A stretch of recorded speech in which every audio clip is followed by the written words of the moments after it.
নমস্কার বন্ধুরা, আমি মধুশ্রী আর আপনাদের সবাইকে স্বাগত আমার চ্যানেল মধুশ্রীজ ওয়ার্ল্ডে। আজকে আমি আপনাদের সাথে শেয়ার করব পার্শে মাছের আলু দিয়ে পাতলা ঝোল রেসিপি। তাহলে চলুন শুরু করা যাক।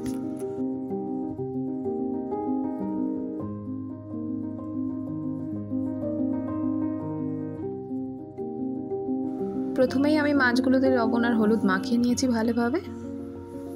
এরপরে আমি মাছগুলোকে খুব ভালোভাবে ভেজে নেব।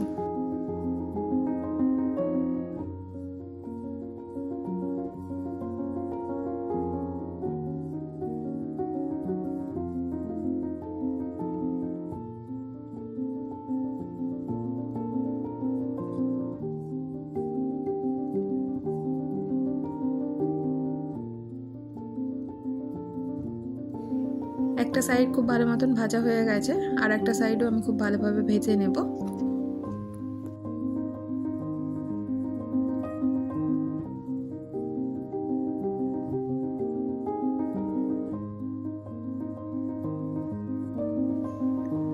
মাছগুলো আমার দুদিকে ভাজা হয়ে গেছে। এবার ওই তেলেই আমি দিয়ে দেব হাফ চামচ গোটা জিরে, 3টে কাঁচা লঙ্কা আর টমেটো দিয়ে খুব ভালোভাবে নাড়িয়ে নিয়ে তারপরে আমি দিয়ে দেবো আলু।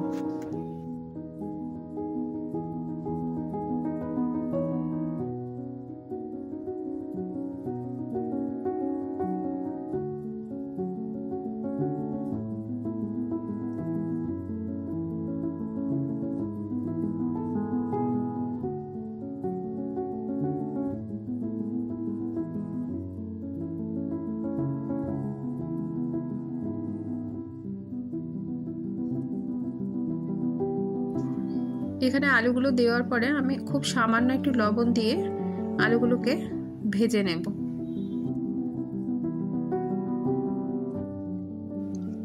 আলুগুলো এদিকে ভাজা হতে হতে আমি এদিকে মশলাটা রেডি করে নেব। আমি এখানে নিয়ে নিয়েছি কিছুটা আদা গ্রেট করা, হাফ চামচ হলুদ গুঁড়ো, হাফ চামচ ধনে গুঁড়ো, হাফ চামচ জিরে গুঁড়ো আর খুব সামান্য কাশ্মীরি লঙ্কা গুঁড়ো।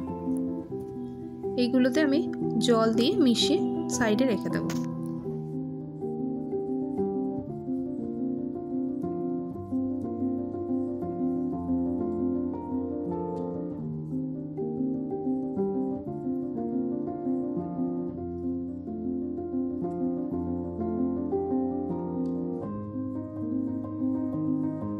আলুটাও এদিকে ভালোভাবে ভাজা হয়ে গেছে। এবার আমার রেডি করে রাখা মশলাটা এখানে আমি দিয়ে দেব।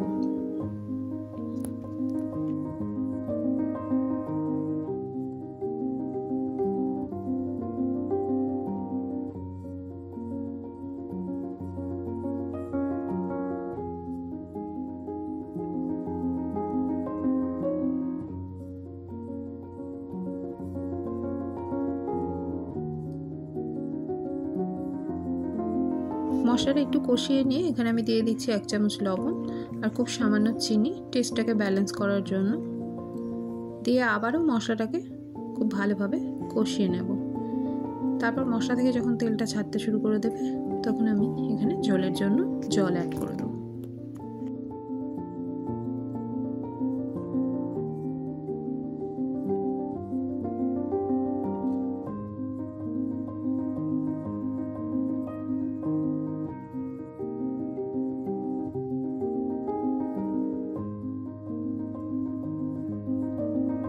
তেলটা এখানে খুব ভালোভাবে ছাড়তে শুরু করে দিয়েছে, তখন আমি এখানে দিয়ে দিচ্ছি জল ঝোলের জন্য।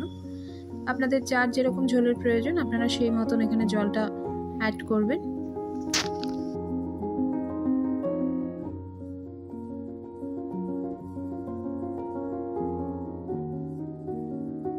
ঝোলটা যখন খুব ভালোভাবে ফুটতে শুরু করে দেবে তখন আমি ঢাকা দিয়ে ফ্লেমটাকে লোতে রেখে 5 মিনিটের জন্য সেদ্ধ হতে দেব।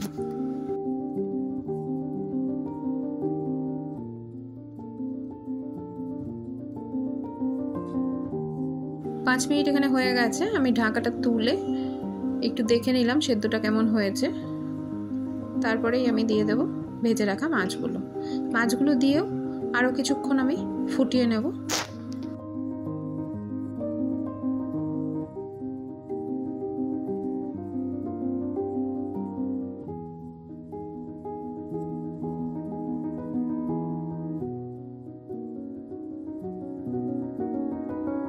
আমি এখানে দিয়ে দিলাম সামান্য গরম মশলা, দিয়ে ভালোভাবে ঝোলের সাথে মিশিয়ে ফ্লেমটাকে বন্ধ করে আবারও কিছুক্ষণ ঢেকে রেখে দেব।